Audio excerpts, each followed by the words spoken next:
का प्रॉब्लम मेरा सहारा कौन भी नहीं, तुम्हें थमना मदद करना। उसे ऑपरेशन करने के लिए हमें क्या भी कर नहीं सकते।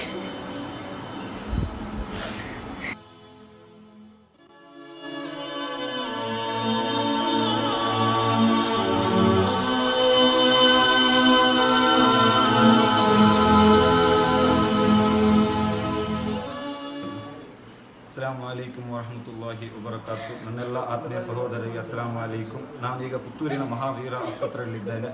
ಇಲ್ಲಿ ಒಬ್ಬರು 22 ವಯಸ್ಸು ಪ್ರಾಯದ ಒಬ್ಬಳು ಸುಹಾನಾ ಎಂಬ ಹೆಣ್ಣು ಮಗಳು ಸಂಪೂರ್ಣ ಲೆನ್ಸಿನೊಳಗೆ ಸಂಪೂರ್ಣ ತೂತಾಗಿ ಸಂಪೂರ್ಣ ಡ್ಯಾಮೇಜ್ ಆಗಿದೆ. ಲೆನ್ಸ್ ಶ್ವಾಸಕೋಶ ಯಾವುದೇ ಕೆಲಸಗಳನ್ನು ಮಾಡ್ತಾ ಇಲ್ಲ. 1 ವಾರದ ಒಳಗೆ ಚೆನ್ನೈನ MGM ಹಾಸ್ಪಿಟಲ್ ಅಥವಾ ಬ್ಯಾಂಗ್ಳೂರಿನ ಮಣಿಪಾಲ ಆಸ್ಪತ್ರೆಗೆ ನೀವು ಹಸ್ತಾಂತರಿಸಿದರೆ ಅವಳ ಜೀವಕ್ಕೆ ಅಪಾಯ ಇದೆ ಎಂದು ಈಗಾಗಲೇ ಡಾಕ್ಟರ್ ಹೇಳಿದ್ದಾರೆ. ಮಂಗಳೂರಿನ 2-3 ಆಸ್ಪತ್ರೆಗಳಿಗೆ ಹೋಗಿ ಅಲ್ಲಿ ಆಯುಷ್ಮಾನಲ್ಲಿ ಟ್ರೀಟ್ಮೆಂಟ್ ಮಾಡಿ ಆಗಿದೆ, ಎಲ್ಲೂ ಫಲ ಸಿಗದೆ ಇಲ್ಲಿ ಬಂದಿದ್ದಾರೆ ಮಹಾವೀರ ಆಸ್ಪತ್ರೆಯಲ್ಲಿ ತಾತ್ಕಾಲಿಕವಾಗಿರೋಳು.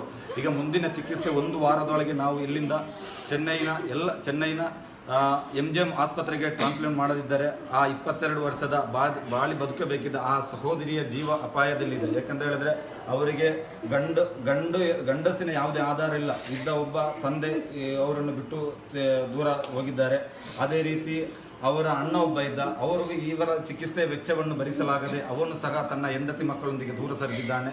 1 ರೂಪಾಯಿ ಹಣ ಇಲ್ಲದೆ ಇದಕ್ಕಿಂತ ಮೊದಲು ಇವರನ್ನು ಇಲ್ಲಿಂದ ಡಿಸ್ಚಾರ್ಜ್ ಮಾಡಿದ್ವಿ. ಕಾರುಣಿಲಿಂದ ಕರ್ನಾಟಕದ ವತಿಯಿಂದ ಆಂಬುಲೆನ್ಸ್ ಮೂಲಕನೇ ಕಳಿಸಿಕೊಡಲಾಗಿತ್ತು. ಈಗ ಮತ್ತೆ ವಾಪಸ್ ಬಂದಾಗ ಡಾಕ್ಟರ್ ಹೇಳುವಂಥ ಮಾತು, ಇಲ್ಲಿ ನನ್ನಿಂದ ಸಾಧ್ಯವಿಲ್ಲ, ನೀವು ಕರ್ಕೊಂಡು ಹೋಗಬೇಕು. ಈಗಾಗಲೇ ಆಲ್ರೆಡಿ ನಾವು MGM ಚೆನ್ನೈ ಡಾಕ್ಟರ್ಗಳ ಹತ್ರ ಮಾತಾಡಿದ್ದೀವಿ. 1 ವಾರದೊಳಗೆ ಈಕೆಯನ್ನು ಇಲ್ಲಿಂದ ಬ್ಯಾಂಗ್ಳೂರಿನ ಆಸ್ಪತ್ರೆಗೆ ಕರ್ಕೊಂಡು ಹೋಗಲಿಕ್ಕೆ ಇಲ್ಲ. ಯಾಕಂತ ಹೇಳಿದ್ರೆ ಇರಲು ಸ್ವಂತ ಮನೆ ಇಲ್ಲದೆ ಬಾಡಿಗೆಯಲ್ಲಿ ನಿಂತಿರುವಂತಹ ಈ ಕುಟುಂಬ. ಯಾಕೆಂದರೆ ಈಗ ಇಲ್ಲಿಂದ ಸಕಲೇಶ್ಪುರಕ್ಕೆ ಹೋಗಿ ಇವರಿಗೆ ಆ ವಾತಾವರಣದಲ್ಲಿ ಬದುಕೊಳ್ಳಲು ಸಾಧ್ಯವಿಲ್ಲ. ಸಂಪೂರ್ಣವಾಗಿ ದಕ್ಷಿಣ ಕನ್ನಡ ಜಿಲ್ಲೆಯಲ್ಲಿಯೇ ಇವರಿಗೆ ಮುಂದಿನ ಎಲ್ಲ ಮನೆ ಎಲ್ಲವೂ ಇಲ್ಲೇ ದಕ್ಷಿಣ ಕನ್ನಡದಲ್ಲಿ ನಾವೇ ಆಗಬೇಕು. ಇವರಿಗೆ ಎಲ್ಲ ದಕ್ಷಿಣ ಕನ್ನಡ ವೆದರಿಗೆ ಮಾತ್ರ ಇವರು ಸೆಟ್ ಆಗುತ್ತಾರೆ. ಅದುವರೆಗೂ ಅವರ ಚಿಕಿತ್ಸೆಯ ವೆಚ್ಚ ಡಾಕ್ಟರ್ ಹೇಳಿದ ಪ್ರಕಾರ 32 ಲಕ್ಷ ರೂಪಾಯಿ. 32 ಲಕ್ಷ ರೂಪಾಯಿ ಕೇವಲ ಶಸ್ತ್ರಚಿಕಿತ್ಸೆಗೆ, ಅದು ಶ್ವಾಸಕೋಶ ಟ್ರಾನ್ಸ್ಪ್ಲಾಂಟ್ ಶ್ವಾಸಕೋಶ ಬದಲಾಯಿಸಲು ಸಲುವಾಗಿ. ಅದಕ್ಕೆ ಎಮರ್ಜೆನ್ಸಿಯಾಗಿ ಶ್ವಾಸಕೋಶ ಚೆನ್ನೈ ಆಸ್ಪತ್ರೆಯಲ್ಲಿ ಇವರಿಗೆ ಬೇಕಾಗಿ ರೆಡಿ ಇದೆ. ಎಮರ್ಜೆನ್ಸಿಯಾಗಿ ಅಲ್ಲಿಗೆ ನಾವೀಗ ಶಿಫ್ಟ್ ಮಾಡಬೇಕಿದೆ. ದಯವಿಟ್ಟು ನನ್ನೆಲ್ಲ ಆತ್ಮೀಯ ಸಹೋದರರ ಹತ್ರ ನಾನು ಕೇಳ್ತಿರೋ ವಿಚಾರ ಅಂದರೆ ಕಾರುಣ್ಯ ಕರ್ನಾಟಕ ನಿಮ್ಮ ಬಳಿ ಕೇಳ್ತಾ ಇದೆ, ನಿಮ್ಮ ಕೈಯಲ್ಲಾದ ಒಂದು ಸಣ್ಣ ಸಹಾಯ ಈ ಕುಟುಂಬಕ್ಕಿದೆ. ಕರ್ನಾಟಕದ ಜನತೆ, ನಮ್ಮ ಕನ್ನಡಿಗರು ಜಾತಿ ಧರ್ಮ ಮತ ಎಲ್ಲವನ್ನು ಮರೆತು ಈ ಸುಹಾನಾ ಎಂಬ ಈ 22 ವರ್ಷದ ಈ ಸಣ್ಣ ಒಂದು ಬದುಕಬೇಕಿದ್ದ ಯುವತಿಯ ಜೀವದಾನವನ್ನು ನೀವು ಮಾಡಬೇಕು. ನೀವು ನೀಡುವ ಸಣ್ಣ 1 ರೂಪಾಯಿ ಆದರೂ 100 ರೂಪಾಯಿ ಆದರೂ ಆ ಮೊತ್ತದಿಂದಲೇ ಹೆಣ್ಣು ಮಗು ಮುಂದಿನ ಚಿಕಿತ್ಸೆಗೆ ಬೇಕಾಗಿದೆ. ಯಾಕಂತ ಹೇಳಿದ್ರೆ 3 ರೂಪಾಯಿ ಇಂಜೆಕ್ಷನ್ ಕೊಳ್ಳಲು ಹಣವಿಲ್ಲದ ಈ ಕುಟುಂಬ ಹೇಗೆ 33 ಲಕ್ಷ ರೂಪಾಯಿ ಖರ್ಚು ಮಾಡುತ್ತೆ ಎಂಬುದನ್ನು ನೀವು ಚಿಂತಿಸಿ, ದಯವಿಟ್ಟು ನನ್ನ ಆತ್ಮೀಯ ಸಹೋದರರೇ, ನೀವು ಕೆಳಗೆ ಕೊಟ್ಟಿರುವಂತಹ ಅಕೌಂಟ್ ನಂಬರಿಗೆ ನಿಮ್ಮ ಕೈಯಲ್ಲಾದ ಒಂದು ಸಣ್ಣ ಮೊತ್ತವನ್ನು ನೀವು ನೀಡಿ ಸಹಕರಿಸಬೇಕು. ಇವಳ ಬಾಳಿಗೆ ನೀವು ಬೆಳಕಾಗಬೇಕು ಎಂದು ಕಾರುಣ್ಯ ಕರ್ನಾಟಕ. अभी उन्होंने 30-32 लाख रुपए पैसे होना इधर नहीं होता तो मैं चेन्नई को नहीं तो बेंगलुरु को लेकर जाओ को बोली। मैं हमें क्या करना भैया, हमारे हाथ में क्या भी नहीं। हम तुम्हारे से मदद होना, सब पूरे सब हम ना मदद करना, बाहर करना, मेहमान पूरे हम ना मदद करना भैया।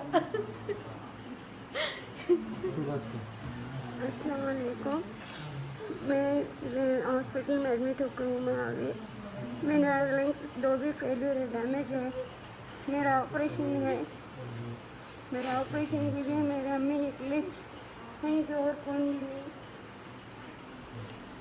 ಅದೇ ರೀತಿ ಈ ಹುಡುಗಿಗೆ 24 ಗಂಟೆ ಮನೆಯಲ್ಲೂ ಸಹ ಕೃತಕ ಉಸಿರಾಟದಿಂದ ಅವಳು ಆ ವೆಂಟಿಲೇಟರನ್ನು ಅವಳಿಗೆ ಶ್ವಾಸಕೋಶದ ವ್ಯವಸ್ಥೆಯನ್ನು ತೆರೆದರೆ ಕೃತಕವಾಗಿ ಉಸಿರಾಡುವ ವ್ಯವಸ್ಥೆಯಿಂದ ಅವಳನ್ನು ಹೊರತಂದರೆ ಅವಳು ಒಂದು ಅರ್ಧ ಗಂಟೆ ಸಹ ಉಸಿರಾಡಲು ಆಕೆಯಿಂದ ಸಾಧ್ಯ ಇಲ್ಲ. ಯಾಕೆಂತ ಹೇಳಿದರೆ ಆಕೆಯ ಶ್ವಾಸಕೋಶ ಅಷ್ಟು ಡ್ಯಾಮೇಜ್ ಆಗಿ ಹೋಗಿದೆ. ದಯವಿಟ್ಟು ಸಹೋದರರೇ, ಅವರ ಕಣ್ಣೀರಿಗೆ ನೀವು ಬೆಲೆ ಆಗಬೇಕು. ಯಾಕಂತ ಹೇಳಿದರೆ ಅವರಿಗೆ ಯಾರೂ ಇಲ್ಲ, ಅವರ ಕುಟುಂಬಿಕರು ಅಂತ ಹೇಳಿದ್ರು. ಈಗ ನಾವು ಮಾತ್ರ, ಕರ್ನಾಟಕದ ಜನತೆ ಮಾತ್ರ.